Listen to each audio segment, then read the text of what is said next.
Caretaker তো সৃষ্টি করছি আমরা, আমরা আন্দোলন করছি সমস্ত রাজনৈতিক দল নিয়ে। যে অনেক দায় আওয়ামী লীগকে দিয়েছেন জনাব শামসুজ্জামান দুদু, অনেক খারাপ কিছুর দায়, বা দেশের অনেক প্রথম শুরু করেছে আওয়ামী লীগ, এমনটি বলেছেন।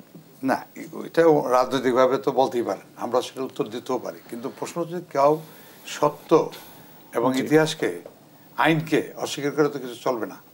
আইনটাকে তো আমরা গুরুত্ব দিতে হবে। এখন এই যে ওনার তো অনেক ক্ষোভ, ওনার নির্বাচনে আসেন না, সমস্ত দোষ আমাদের।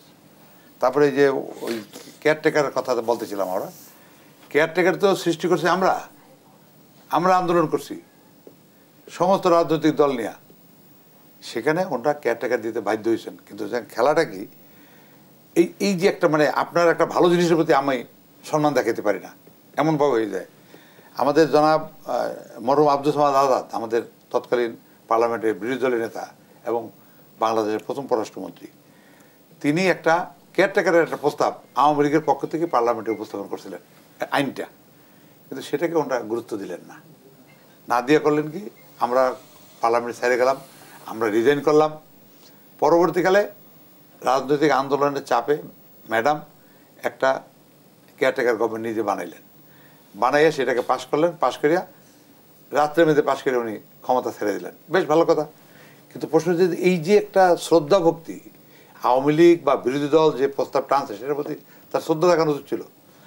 এবং এই ভুলের কারণে কিন্তু এই 111 আসছে। কারণ এই কেয়ারটেকার গভর্নমেন্টের আইনটা করতে গিয়ে 90 দিনের বেশি ক্ষমতায় থাকতে পারবে না, এই জিনিসটাকে তারা ভালো করে হাইলাইট করে নাই। যার জন্য কিন্তু ওই আইয়ুদ্দিন মঈনুদ্দিনের সরকার কিন্তু এখনও থাকতে পারতো, আইনে এমন অবস্থা ছিল, কিন্তু আন্তর্জাতিক চাপ, দেশীয় চাপ তারা ছেড়ে দিয়েছে। এই যে ভুলগুলো, তাদের ভুলের জন্য তারা এটা করছে। এবং সেই কেয়ারটেকার গভর্নমেন্ট করার পরে আমরা ক্ষমতায় আসলাম, বিচারপতি হাবিবুর রহমান সাহেব প্রথম কেয়ারটেকার গভর্নমেন্ট, আমরা কিন্তু ঠিকভাবে রাষ্ট্র চালাইলাম, আবার কিন্তু একটা নিরপেক্ষ নির্বাচন দিলাম। পরবর্তীকালে লতিফুর রহমান আপনার কেয়ারটেকারের প্রধান হলো, তিনি পক্ষপাতিত্ব করে কেয়ারটেকার সিস্টেমটা নষ্ট করে ফেলাইছে।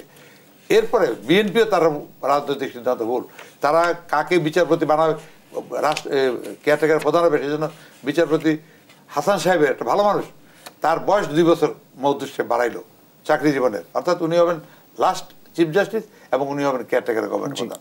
এই যে করে করে আপনার এই যে ইয়াজউদ্দিন সাহেব নিজে ক্ষমতা নিয়ে নিলেন যে আমি রাষ্ট্রপতি, আমি তত্ত্বাবধায়ক, এই যে ভুলগুলোর কারণে আপনার তারা যে তত্ত্বাবধায়ক সিস্টেমটাই আজকে একটা অন্যরকম করে ফেলালো। তবু তারপরে তো মাননীয় প্রধানমন্ত্রী বঙ্গবন্ধু কন্যা শেখ হাসিনা, সে কিন্তু বলছে যে না, আমরা 2বারের জন্য আসেন, আমরা একত্রে ইলেকশনগুলো করি, কিন্তু ওনারা আসেন নাই, এটা দেয়ার ফল।